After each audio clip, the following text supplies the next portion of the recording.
గంటల్లోనే ఫోన్ లోని అద్భుతమైన జ్యోతిష్య పరిష్కారం చూపిస్తారు. నమ్మండి, నమ్మకపోండి, ఇది నిజం. శ్మశాన కాళి రుద్ర చౌడీదేవి ఆరాధకులు నంబర్ 1 వశీకరణ స్పెషలిస్ట్ గురూజీ.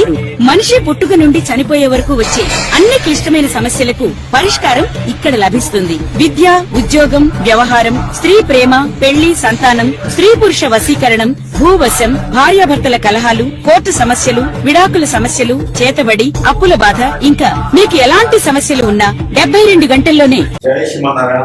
నేను మీ ఐకాన్ హాస్పిటల్ గట్టుపల్లి సురేష్ బాబు. ప్రతి ఒక్కరి జీవితం కూడా కాలాలుగా ఎన్నో రకాల రోజులు, వారాలు, పక్షాలు, నెలలు, మాసాలు, అలానే సంవత్సరాలు, ఇలాగా ప్రతి ఒక్కరి జీవితంలో కూడా పుట్టిన తర్వాత, జన్మించిన తర్వాత ప్రతి ఒక్కరి జీవితంలో ఎన్నో రకాల గోల్స్ ఉంటాయండి. ఈ రోజు హైపర్ మైండెడ్ పిల్లలు 3 సంవత్సరాలకి మీరు ఏమవుతారా అంటే మీరు పలానా అవుతారని చెప్తూ ఉన్నారు. అలాంటి మనిషి మైండ్ లో అన్ని రకాలుగా కూడా మనం అనుకుంటూ కూడా ఆ వయసుకు వచ్చే సమయానికి అవన్నీ కాకుండా గోల్స్కి వెళ్ళిపోతా ఉన్నాయి. ఏదైతే కోరికలు ఉన్నాయో కోరికలు వెళ్ళిపోతా ఉంది. కానీ మనం జీవితం ఎదగలేకపోతున్నాం. ఇవన్నీ కూడా గమనిస్తున్నారు. పోనీ కొంతవరకు మనం ఎదిగాము అనుకుంటే ఎవరైతే పళ్ళు పడతా ఉంది, ఎవరైనా ఇంట్లో బంధుమిత్రులు లేకపోతే ఇంకేదైనా సమస్యలు ఉండే బయట బంధుమిత్రులే కాకుండా ఫ్రెండ్సా, కొలీగ్సా, తెలిసిన వాళ్ళయా, లేకపోతే ఇంట్లో అందరి వైపు నుంచి ఎక్కువ దగ్గర మనకు కట్టుబడుతున్నాయా, ఎన్నో రకాల సమస్యలతో మనం ఎదగలేకపోతా ఉన్నాం, ముందుకు వెళ్ళలేకపోతా ఉన్నాం. పుట్టినప్పటి నుంచి చివరి వరకు కూడా ఇలాంటి ఆర్థిక సమస్యలతో ఎదుగులేకపోతున్నాం. నాలెడ్జ్ ఉంటుంది, తెలివితేటలు ఉంటాయి, అందరికీ ఉంటుందని తెలివితేటలు, చదువుకుంటారు, కానీ ఏం తెలియని పరిస్థితి ఉంటుంది. అందరికీ కాలం రాదు. అదేమంటే మా నాన్న కోటీశ్వరుడు కాదు, మా నాన్నకి ఆస్తులు లేవనుకుంటే ఎవరికి ఆస్తులు ఉండవు. మన తెలివితేటలతో మన దరిద్రం బాధ్యతలు అలా అయిపోతుంది తప్పితే ప్రతి ఒక్కరి జీవితంలో ముందుకెళ్ళాలని సంకల్పం ఉంటుంది. ఒక్కొక్కరు ఉంటారంటే ఇంకా నేను చెడిపోవాలి, ఇంట్లో చెడగొట్టాలి, వాళ్ళు బాగుపడకూడదు అనే వ్యసనం రద్దీ కుటుంబంలో ఉంటుంటారు. అవును, కానీ ప్రతి ఒక్కరి జీవితంలో పుట్టగానే మనం చూడవుతాం, మంచి పుట్టగానే చెడ్డోడు అవుతుందండి.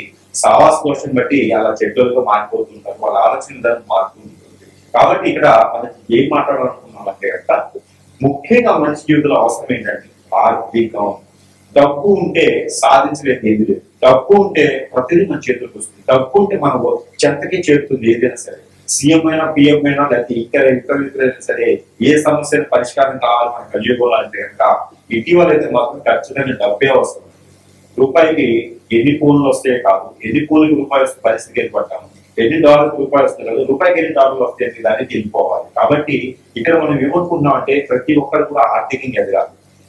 ప్రతి ఒక్కరి జీవితంలో కూడా ఏదో ఒక లోపం, ఏదో ఒక పాపం, ఏదో ఒక శాపం కొట్టి పిట్టాడి ఉంటుంది. కానీ ఇవన్నీ కూడా మనకి ఏ రకంగా అండి, ఏదైనా గురువుని నమ్ముకున్నామా మనం బలైతూనే ఉన్నాం, ఆ గురువు మనల్ని మోసం చేస్తూ ఉన్నారు. ఇలాగ మనకి ఎన్ని రోజులు బతుకుతాం ఈ బాధ. భార్యను చేసుకున్నామా ఏదో ఒక రకంగా వెళ్ళిపోతా ఉంది, భర్తను చేసుకున్నారా మాట వినట్లేదు, కొడుకులు, బిడ్డలు అంటే ఎవరు కూడా మాట వినే పరిస్థితి లేదు. అదే పిల్లలు ఉంటే వాళ్ళ ఎదుగుతారేమో అనుకుంటాం. కానీ పరిస్థితులు ఎలా మారిపోయినండి ఈ రోజున వ్యవస్థ బాగలేదు. కానీ మనవకులు బాగుండాలి కదా. మనం ఉన్నటువంటి పరిస్థితుల్లో ఆర్థిక సమస్య కానీ మరి ఇతర సమస్యలు వస్తే ఏంటి సమస్య, దానికి పరిష్కారం మార్గం ఏంటి, ఎవరికైనా మాట్లాడితే దూరంగా ఉన్నారు. అసలు ఎన్ని కారణాలు ఏంటి, ఎక్కడ జరుగుతుంది మనకు అనుమానం ఎక్కడ. ఇది మనం ఒకసారి గమనించుకున్నాం. మన పూర్వకాలంలో ఏమైందంటే ఒక చిన్నపాటి ఎదురురాయి తగిలితే మన పెద్దవాళ్ళు ఇంట్లో కూర్చొని ఆ ఎదురురాయి ముందు వేసుకునే అసలు ఎదురురాయి ఎందుకు తగిలింది, అసలు ఎదురురాయి అక్కడ ఎందుకు ఉంది, అసలు ఎదురురాయి మనం తగిన అవసరం ఏంటి ఆ సమయంలో, అసలు ఎదురురాయి ఇలా తగిలింది అంటే దీనికి కారణాలు ఏంటి అది వెతికి ఒక బుక్ తయారు చేసుకోవాలి. బాగా గమనించుకోవాలి. మన పెద్దవారి ఇంట్లో ఉంటే ఇలా జరుగుతుందని వాళ్ళు చెబితే ఎదురురాయేది, కానీ కంట్లో నలసపడ్డా కూడా దానికి ఒక చరిత్ర ఉంటుంది, దానికి ఒక నియమం ఉంటుంది, దానికి ఒక కథ ఉంటుంది, దానికి ఒక సిస్టమ్ ఉంటుంది, దానికి ఒక రెమెడీ ఉంటుంది. మనం కొట్టిపడేదానికి లేదు. మనం ఈ రోజు కంట్లో నలసపడింది అంటే కనుక ఆ దానికి కారణాలు మనం వెతకగలిగితే మన తరాలకి కింద తరాల వాళ్ళకి కంట్లో నలుసు పడకుండా చేయొచ్చు. అది మన పెద్దవాళ్ళు మనం చెప్పినటువంటి విద్యాధ్యానం. అలాంటి విద్యాధ్యానంలో మనం ఈ రోజు కంట్లో నలుసు పడ్డా కాదు, పెద్ద గుండ్రగా వచ్చి ఎదురు పడ్డా కూడా మనం ఆయన చెప్పి వదిలేసి వెళ్ళిపోతా ఉన్నాం, లేకపోతే ఆ కాసేపు ట్రీట్మెంట్ చేసుకుని అవన్నీ మూఢనమ్మకాలన్నీ కొట్టిపడేస్తాం. కాదండి, ప్రతి ఒక్కటి కథ ఉంది, ప్రతి ఒక్కటి చరిత్ర ఉంది, ప్రతి ఒక్కటి భీమం ఉంది, ప్రతి ఒక్కటి సనాతన ధర్మంలో ఎన్నో విలువలు ఉన్నాయి. ప్రతి ఒక్కటి కూడా మనకి లిఖించబడిన మన పెద్దల అనుభవాలు చాలా ఉన్నాయి ఇందులో. మనకి ప్రతి ఒక్కటి సూక్ష్మంగా గమనించుకుంటే కనుక ఆ ఎక్కడైతే మొదలైందో ఎక్కడైతే ఈ వేరు కాదు మనం చూడాల్సింది, ఆ వేరుకి మొదలైనటువంటి ఇత్తనం ఉందో, ఆ నారు ఏదైతే ఉందో, ఇవన్నీ కూడా మనం గమనించి కనుక పీకివేస్తే ఖచ్చితంగా మన సమస్యకి పరిష్కారం దొరుకుతుంది. ఇది కూడా గమనించుకోవాలి. మనం మోసపోతున్నామంటే నేను మోసపోవడానికి కారణం నేనే, ఎదుటివాడు కాదు. నేను ఇబ్బంది పడ్డాను, నన్ను ఎవరిని కొట్టారు, నన్ను ఎవరిని ఇబ్బంది పెట్టారంటే కారణం ఏంటంటే ఎదుటి వాళ్ళని నమ్మడం వలన. ఎదుటి వాళ్ళని మీరు నమ్మడం వల్లనే ఈ రోజుల్లో కనుక మనకి ఇది అవుతుంది. కాబట్టి ప్రతి ఒక్కరు కూడా గ్రహించండి, గమనించండి, ఆలోచించండి, ముందుకు వెళ్ళండి. ఇక్కడ మనము సరైన సమయానికి నిలదొక్కోలేకపోవడం, పెళ్లిళ్ళు అవ్వకపోవడం, పేరెంటాలు అవ్వకపోవడం, సరైన సమయానికి జీవితంలో ముందుకు వెళ్ళలేకపోవడం, ఎన్నో రకాల గోల్స్ ఉంటే కాళ్ళేమో గడపం దాటం, కోరికలేమో కొడవలు దాటితే, ఇవన్నీ కారణాలు ఏంటి అనేది మనం ఒక్కసారి చూద్దాం. రాశి ప్రకారంగా, ఆ రాశిలో ఉండే లక్షణాల ప్రకారంగా, అందులో ఉండే మనుషుల ప్రకారంగా అసలు ఏం జరగడంలో మనకు ఆర్థిక స్థితిగతులు మెరుగవట్లేదో ఒకసారి మనం పరిశీలన చేసుకుంటాం. ఇలానే ద్వాదశ రాశుల్లో వృషభ రాశి. వృషభ రాశి వారికి ఆర్థికమైనటువంటి ఇబ్బందులు ఎలా ఉంటాయంటే గనక మనం ముందుగా అనుకున్నట్టుగానే వీరికి రావడానికి కారణాలు ఏమిటంటే గనక ఉన్నత పరంగా ఉన్నటువంటి విషయాలన్నీ కూడా బయటికి వెళ్ళకెక్కడం, ఏది కూడా లోపల పెట్టుకోలేకపోవడం, బోళాశంకులకు అందరికి వరాలు ఇవ్వటం, ఆరాధించడం, అందరిని చెంత చేర్చుకోవటం, అందరికీ కూడా మన అనుకోని వారికి ఉపాధి అవకాశాలు కల్పించడం, ఎన్నో రకాల రంగాల్లో కూడా వారికి ఉపాధి అవకాశాలు కల్పించి మీకు కూడా తినడానికి లేకుండా వారికి పంచిపెట్టడం, ఇవన్నీ కూడా మీలో ఉన్నటువంటి గొప్ప విశేషాలే.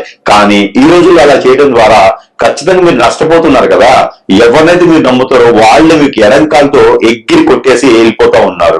అదే విధంగా వృషభ రాశి వారికి మరొకటి ఏంటంటే, ఎవరినైతే మీరు నమ్ముతారో వారు ఎవరైనా కావచ్చు రిలేషన్ లో, కాకపోతే వారి నుంచే మీకు ఎన్నో రకాల ఇబ్బందులు కలుగుతూ ఉంటాయి. కానీ ఈ వృషభ రాశి వారికి ఈ ఇబ్బందులన్నీ కూడా పోయేదానికి ఏంటంటే గనక ఇక మనం పోయేంత వరకు ఉంటూ ఉంటాయి. కాబట్టి మనం చాలా జాగ్రత్తగా ఉంటూ మెలకువగా ఉండాలి. కానీ వృషభ రాశి వారికి ఏంటంటే గనక మనం ఎంతైతే జాగ్రత్తగా ఉంటామో అంతే విధంగా మనము సంపాదించుకోగలుగుతారు. లేకపోతే గనక ఖచ్చితంగా ఇబ్బంది పడేలాగే ఉంటుంది. మీకున్నటువంటి యావత్ ఆస్తి కూడా ప్రజలకే దారాదత్తం చేయాల్సి వచ్చినటువంటి సందర్భం ఏర్పడుతుంది పెద్దలాగా. లేకపోతే గనక మీకు ఎటువంటి పరిస్థితుల్లో కూడా ఉన్నతమైన శిఖరాలకు వెళ్లేలాగా అవకాశాలు మెండుగా ఉంటాయి.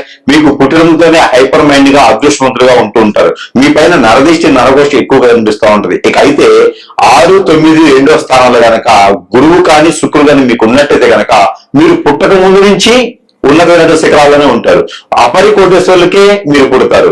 అలా కాకుండా ఆ వాటిపైన శని దృష్టి కానీ కేతువు దృష్టి కానీ ఉన్నట్లయితే గనక అది ఇక్కడ 5, 9, 2 స్థానంలో గనక కేతువు గాని శని గాని ఉన్నట్టయితే మీరు అనుకున్న సాధించుకున్న ఒకటి ఉంటుంది. రెండోది మానవ గ్రహాలు, మీ చుట్టూ ఉండే బంధు మిత్రులు అందరూ కూడా మీ మంచితనము, మీ చాకచక్యము, మీ నాలెడ్జి, మీకున్నటువంటి శక్తియుక్తులు, మీరు అందరిని ఆకట్టుకున్నటువంటి గుణము, తత్వము, ఇవన్నీ కూడా గ్రహించి గమనించి ఆలోచించి మీ పైన ఎవరైనా సరే కుళ్ళు, కుటుంబం, వ్యసనం, రంగు వాటన్నిటితో కూడా మీ పైన చెడు క్రియలు చేయించేటువంటి ఉద్దేశం ఉండి అట్లా చేపిస్తే కూడా మీకు అష్టదిబ్బందులు పాలై జీవితంలో ముందుకు రాకుండా ఉంటారు. అలానే ఎప్పుడు కూడా ఒకటి గుర్తుపెట్టుకోవాలండి, ఈ యొక్క వృషభ రాశి వారు తినకూడనటువంటి పదార్థం ఉంది అంటే గనక గోంగూర. ఈ గోంగూర గనక వృషభ రాశి వారు ఎక్కువ తిన్నా కూడా వారికి ఆర్థికమైనటువంటి ఇబ్బందులు అనేది చాలా మెరుగుగా ఉంటుంది. కాబట్టి ఈ గోంగూరను తినకుండా గోంగూరని పూజించండి, గోంగూరని ఆరాధించండి. గోంగూరని ఎక్కడైనా సముద్రం, నది, ఏరు, సెలవురు, కుంట, కాలువ ఎక్కడికైనా వెళ్ళినప్పుడు అక్కడ ఈ గోంగూరని తలుచుకుంటూ పితృదోషాలు, కాలసర్ప దోషం, నాగదోషం, కుజదోషం, కలత్త దోషం, ఆర్థిక సమస్యలు, ఆరోగ్య సమస్యలు, ఇంకా ఏ ఇతర సమస్యలైనా సరే, లవర్స్ దూరమైన, భార్యకు దూరమైన, లేదా బిడ్డల దూరమైన, పెద్దల దూరమైన, ఇల్లు లేకపోయినా, వాకిల్ లేకపోయినా, కారు లేకపోయినా, ఇంకా ఏదైనా సుఖంగా జీవితం లేకపోయినా సరే, మీకు ఎన్నో రకాల ఒడిదుడుకులు, అడ్డంకులు, ఆటంకాలు, మీ ఎన్నైనా విఘ్నాలు ఏర్పడితే కూడా ఆ ఒక గోంగూరాన్ని మీరు కనుక వాటి పైన మీరు లిక్కించాలి. ఆ కాలాల పైన కనుక కాజల్లో కానీ అలానే ఏదైనా కాటుక కానీ లిక్కించేసి అవి ఎక్కడైనా పాడేటి నీటిలో కనుక వదిలివేయాలి. గురువారం లేదా మంగళవారం రోజున ఈ పని చేసుకొని మీరు కూడా స్నానం ఆచరించేసి కనుక శివాలయంలో పంచామృత అభిషేకం ఎప్పుడైనా ఒకసారి చేస్తుంటూ, ఎప్పుడైనా మీరు దానిమ్మ రసం ఉంటుంది, దానిమ్మ పళ్ళు రసం, అది ఎక్కువ తాగుతూ ఉండాలి. అట్లాగా మీకు చేస్తూ ఉంటే కనుక ఖచ్చితంగా మీకు ఆర్థికపరమైన ఇబ్బందులన్నీ కూడా కొంతమేర ఉపశమనం కలుగుతుంది. అలానే ఈ ఆర్థిక పరమైన ఇబ్బందులు కూడా ఈ యొక్క వృషభ రాశి వాళ్ళకి రాకుండా ఉండాలంటే ప్రికాషన్స్, మీరు ఎదుటి వ్యక్తితో మాట్లాడేటప్పుడు జాగ్రత్తగా ఉండాలి. మనకి ఎంత సంపాదిస్తున్నాము, ఏం చేస్తున్నాము అనేది ఎవరికి కూడా మీకు తెలియచేయకూడదు. ఇలాంటివి చేసినట్టయితే మీకు ముందుకెళ్ళడానికి ఎక్కువ ఆస్కారాలు ఉన్నాయి. మరొక విషయం ఏంటంటే కనుక వృషభ రాశి వారికి ఎప్పుడు కూడా స్నానం చేసే నీటిలో ఉప్పు కళ్ళుప్పు ఉంటుంది, గడ్డుప్పు అంటారు, అది కానీ రాక్ సాల్ట్ అంటారు, అది కానీ వేసుకొని ఒక చిటికెడు వేసుకొని స్నానం చేస్తే గనక మనలోని ఒకటి హార్మోన్ ఇంబ్యాలెన్స్ కావచ్చు, నరదీష్టి కావచ్చు, ఏ ఇతర చిన్న చిన్న సమస్యలన్నీ కూడా అవన్నీ కూడా పరామర్శలేదు అనుకుంటుంది. కాబట్టి ఇలాంటి చిన్న చిన్న పరిహారాలు చేసుకుంటూ వృషభ రాశి వారికి మరి ఇతర సమస్యలు ఉన్నా కూడా వారికి ఏదైనా రకాల సమస్యలు ఉండుంటాయి. ఆర్థికపరమైన ఇబ్బందులు పడటానికి సూక్ష్మంగా ఆలోచించుకోవాలి.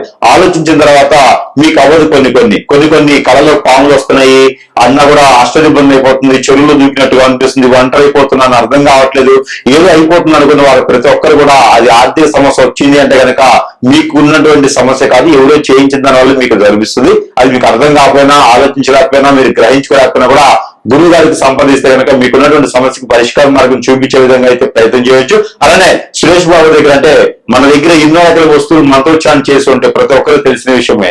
అవన్నీ కూడా మంత్రోచ్చారణ చేసి మీ చెంతకే చేర్చడం సదవకాశం ఉంటుంది. కాబట్టి సరసమైన ధరల్లోనే లభ్యపడతాయి. కాబట్టి ఎవరికైనా కావాలన్నా కూడా సంప్రదించవచ్చు. ఇలాగా ఎన్నో రకాల సమస్యలకి పరిష్కార మార్గం అయితే చూపించబడుతుంది.